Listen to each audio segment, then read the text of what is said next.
Okay, so we've had quite a number of questions on how to fill out this little survey or questionnaire. So I am just going to go through the different things and what we want you to put in there. And it's not complicated. It's not scientifically accurate. So we have on the time section, we got running time. I mean, how much time did you spend running? So even if it's a timed race, let's say it's a 48-hour race and you run 47 hours and 52 minutes, you still put in 48 because that was the time allotted to it. If it's a fixed distance race, you just put in the time it took for you to run the distance. Travel time is the time from you leave home to you get to where you are. We're just talking time on the road. We're not talking if you come 2 days before, those 2 days don't count. It's really just the time on the road from home to the start line and back again. And again, it's not have to be scientifically accurate. In the cost section, okay, so how much was the race fee? Travel cost is gas, coffee, food you bought on the way, airfare, car rental, things like that, simple things. And again, don't be accurate. Guesstimates are just fine. Nutrition, that is your gels, your electrolytes, your be it tailwind, heat, proximity, anything. There's a whole there's a whole bunch of nutrition gels. I think I mentioned gels already. Any kind of salt tablets you use. It's really just those things, protein bars, snacks for the race. Shoes, this is a difficult one because if you buy a pair of shoes specifically for the race, of course you take the whole thing. But if you have 3 pairs of shoes for a race and you've used them for other races, and obviously you have to say, well, I guess there was only like $40 left on these shoes, so it's $40, not the full price of the shoe. That's really up to you how much you want to put in there. But it's just in the ballpark. And we got essentials. Essentials is anything that is not travel, nutrition, and shoes. So that could be your anti-chafing. It can be your, running shirts, running shorts, socks, all those kind of things that is not included up here as part of your race cost. And then we got 2 sections of results. We got a result for a timed race. So like I said, if it's a 48-hour race, how many miles did you get in those 48 hours? And what was your goal to get in those 48 hours? So that can be anything. It's really, even if it's a 6-hour, how many miles do you run in 6 hours? And the other result, you only have to fill this out if it's a timed race. If it's a fixed distance race, like a 50-mile, 50K, 100-mile, 125, whatever. What was your finishing time? It is the same as up here. I know that we're just putting in doubles here, but the finishing time is the same as up here for a fixed distance race. What was your goal time for that distance? So if it's a 50-mile and you say, my goal time was 11 hours, that is your goal time. And what was the limit on the race for that distance? So it could be there was an 18-hour thing, so that's what we put in here. Then over here we've got a score. We've got a score guide from 1 to 10.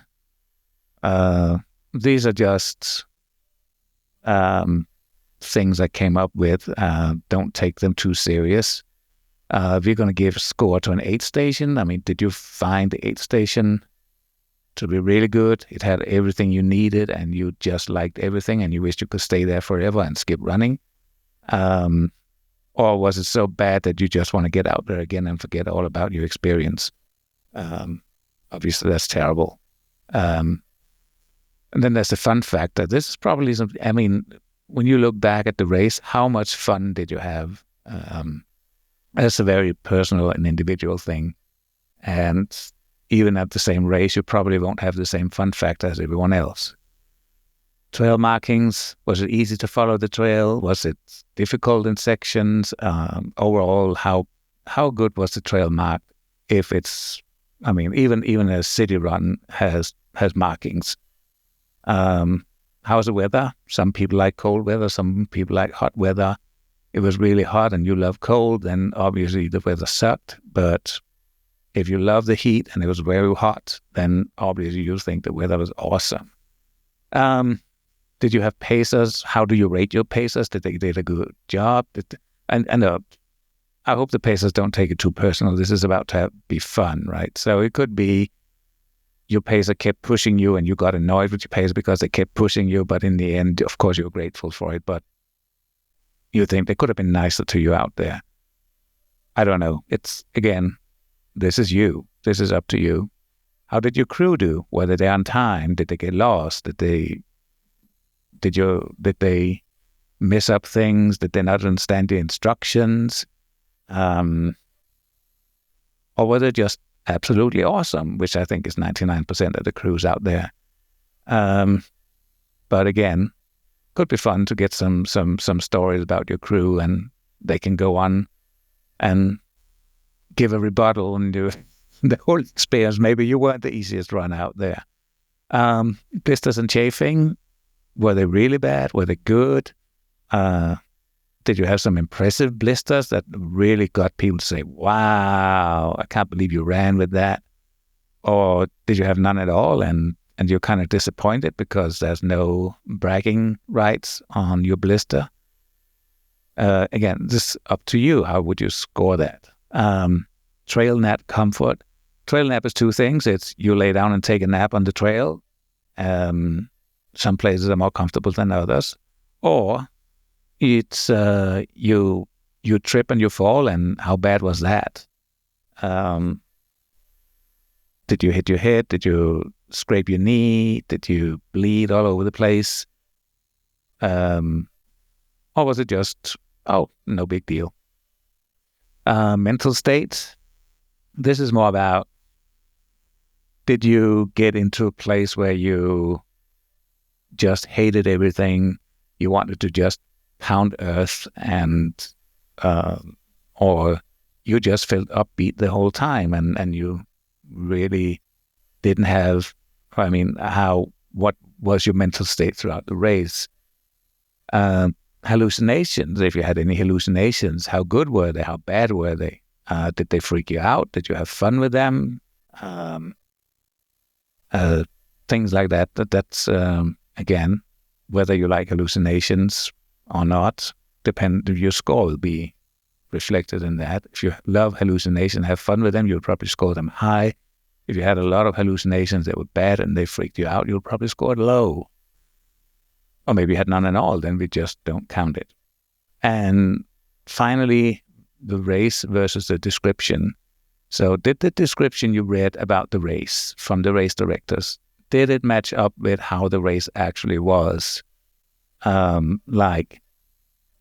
This is a low elevation race with undulating hills, and then it turns out there are some pretty annoying climbs, and it's a lot harder. And maybe they say there's 3,000 feet of elevation, and it turns out there was 6,000, because we know race directors are not always that accurate. And that's it. And then we just talk through the scores one by one, and that this is where we are dragging out the story from you. So hopefully this clears things up, and it shouldn't really be difficult to fill out. It probably takes 5-10 minutes, but yeah, do your best. It's not scientifically accurate. We really just want to drag a story out of you. So that's it. That's all from this little episode, and hope to talk to you all soon.